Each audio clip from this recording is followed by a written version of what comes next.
Would you be able to identify a dysregulated parent?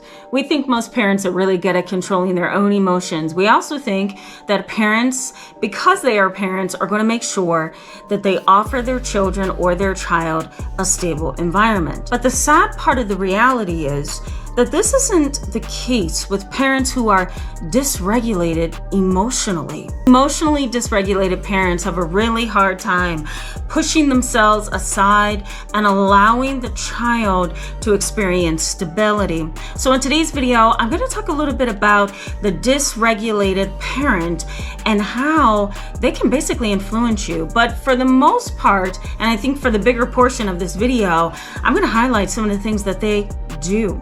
But before we jump in, let me just briefly introduce myself in case you are new to the channel. My name is Tamara. I'm internationally and I'm board certified in trauma therapy. I'm licensed in mental health. I specialize in treating children, teens, and families, as well as adults who are dealing with trauma in my private practice. Let's jump in.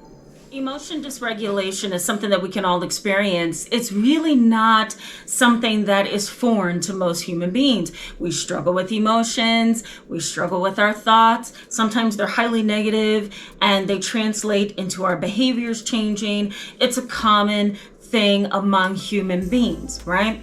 A lot of times we are able to reel those emotions in and reassert ourselves and get back into the things that we need to get back into. But sadly, for parents who are dysregulated, it's really difficult to do that. They end up really taking up the time in the family, the emotion within the family, the emotional reactions in the family. They soak all that up, and they end up taking a lot of the family's resources, a lot of the family's time, a lot of the family's patience, because every time something happens and they become emotionally dysregulated, you're gonna pay the price. Now, if we're talking about a parent who's really pathological in the sense that they are jealous of their children, they are envious and want the attention from dad or the husband, or they are a mommy dearest type. Here's a picture of mommy dearest. If you've never seen the movie, go ahead and watch it. It really shows you what a dysregulated parent is. I also have a video right here. Here's the thumbnail here, but here's the video here that you can, click into at the end of this video, where I talk about the dysregulated parent, and you will be able to see how very dysregulated they are. They can't navigate the world because, they don't have that control, and they can't accept that they are not in control of the world. So what do? They have temper tantrums. They throw things and smash things, right? They're very verbally and physically aggressive sometimes. They end up abusing their children. They end up creating chaos in your life as an adult child to them. This dysregulated kind of a mother, this kind of a parent is not okay. It is purely selfish. Now, there are some situations, and let me just clarify that there are some situations where, the mother, the parent doesn't want to do that to their child. They don't want to soak up all the attention and the affection, manipulate the family communication, triangulate, create drama, right? They don't want to do that. But because of an illness, because of some kind of psychological issues that never got remedied, they are this way, but deep down in their heart, they don't want to be this way. So we're excluding that kind of a parent. What I'm talking about in today's video is this careless, uncaring, callous, selfish brat, for lack of a clinical term, of a parent. And this kind of a parent feels that they deserve everything that they have. And so therefore, you as the child are a burden. These kind of parents have been studied for years. Some research studies highlight that these kind of parents have a set, almost a set list, if you will, of traits, characteristics, or symptoms that just, it overwhelms the child as the child is trying to grow up. An example of this list of characteristics would be what we call lability. So mood lability, right? Their mood constantly fluctuates. It's like, it's like a tornado, and you don't know where you're going to end up in that tornado as the child of a parent like this. The other thing is irritability. These kind of parents are irritable most of the time. They're angry. They may rage. They may yell and scream, throw things, engage in property destruction, and they may also engage in drug and alcohol abuse, which fuels that irritability and those changeable moods, that lability, that mood lability. In some of these research studies on this topic, you will also see fluctuating moods and bipolar disorder and borderline personality disorder, which is under the surface of some of the behaviors. You will see that as well. And let's not forget splitting. Splitting is the parent sees you as the lovely, wonderful, talented, smart, educated child one minute, and the next minute you're the devil who has come into her life and ruined her life. And so this kind of a parent, this kind of a mother is really dysfunctional. And quite frankly, they don't care. They want their needs met. There's some research that, calls parental dysregulation a model. And there are models that can help us understand these kind of parents. Now, there's a model known as the cascade model. And that model basically says this: the parent has a child, and because the parent is unable to self-regulate, to regulate her own emotions, the mom, for example, she is translating those emotions and that frustratedness, if you will, that restlessness, that impulsivity down to the child. So that's the cascade model. The parent is transmitting their labile moods down to the child. And here's what happens when that happens. The child ends up having separation anxiety disorder, social anxiety, generalized anxiety, meaning that they're anxious about a little bit of everything. They end up being really afraid of being abandoned.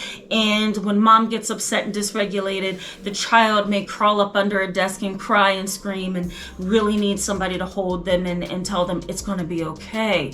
Now, you may have experienced that at some point in your own life, right? Maybe as an adult child to a parent like this, you recognize that this parent makes you nervous, jittery, unable to think, unable to process things.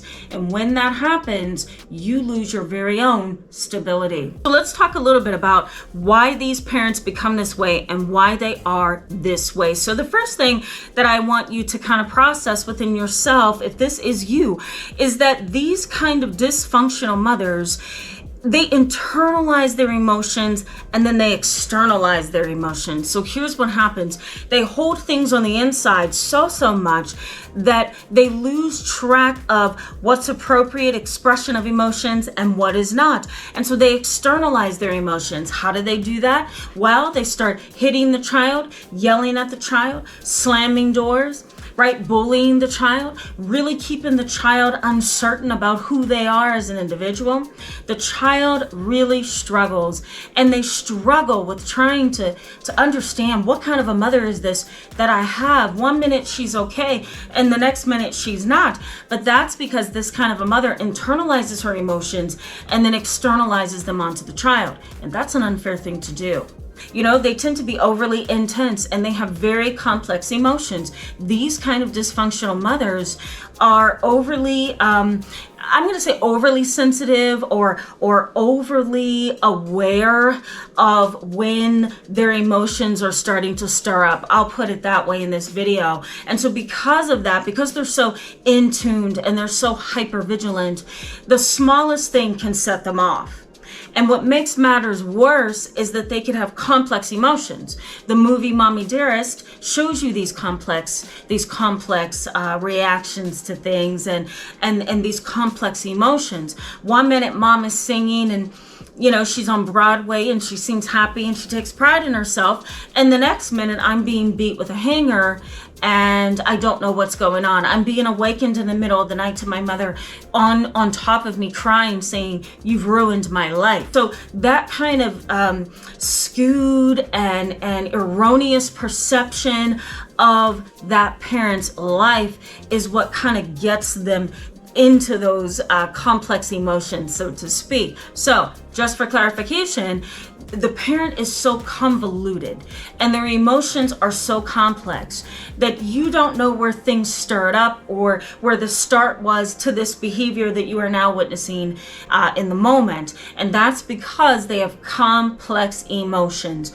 That's just who they are. Poor awareness of others' emotions is also something that you are likely to see. There's this lack of empathy, right? There's this callousness and this selfishness and this desire to only have their own needs met. So why would I, as a child, an adult child, a young child, why would I trust you, right, as my parent? Because not only are you irritable and you have fluctuating moods, but one minute you love me and the next minute you don't. And then when I need you as my parent, you don't seem to be able to connect. And that's because they have a poor awareness of others' emotions, They don't know how to look at that person over there, look at you, look at that person over there and say, you know what, I've been there. Let me hold you. Let me hug you. Let me help you, right? They don't know how to do that. It's just not in them. They have trouble making decisions. These kind of mothers really do rely either on their husbands or boyfriends for, making really convoluted decisions, or they put the responsibility onto the child, and the child becomes what's known as the parentified child, meaning that they act like the parent to their siblings, and they also parent themselves. And so that parentified child, stays in that role for the rest of his or her life until they cut off that intergenerational trauma, until they cut off that supply to the siblings, because the siblings begin to rely on you as the parentified child and you become the parent, right? So these kind of mothers have a hard time making decisions, and then they often pass that decision right down to you. There's something known as diffusion of responsibility, and I talk a lot about it on this channel, so you should be able to find some videos and click on them and see where I talk about diffusion of responsibility. It's really a sociological concept. And the concept basically says this, that there's other people around me that could likely stand up for this issue that's happening. They can take charge, they can remedy it. So why should I have to take charge and step up if that person over there could do it as well? So I'm just going to hang out here calmly and wait for somebody else to step up. That's diffusion of responsibility through the eyes of sociology. Oh God, I can't think of the word, right? So that is the concept of diffusion of responsibility. And so in a family where there's a dysfunctional mother, there's a dysfunctional parent, there's a dysregulated mother, you're probably going to see diffusion of responsibility. Your younger brother over there gets a job and then he gets fired the next day. You're probably, as the parentified child, going to step up and ask him what happened. You should not be getting fired. What did you do wrong, right? The parent who is used to kind of letting you take the leeway and letting you be the responsible adult will kind of sit back and let you do it. So diffusion of responsibility. There's also avoidance of difficult emotions. I've had parents over the 14 years of my career as a therapist really minimize an adult child's emotions, minimize their young child or teenager's emotions. And they do this because they are uncomfortable with their own emotions, right? So it's easier to just minimize it, diffuse it, and act like it's not happening rather than respond to it, right? And minimization of normal emotions. There are some parents who will laugh their way through a very painful session, and it is not only disrespectful to the therapist, but it's disrespectful to the child, the family that's in the therapy to try to get help.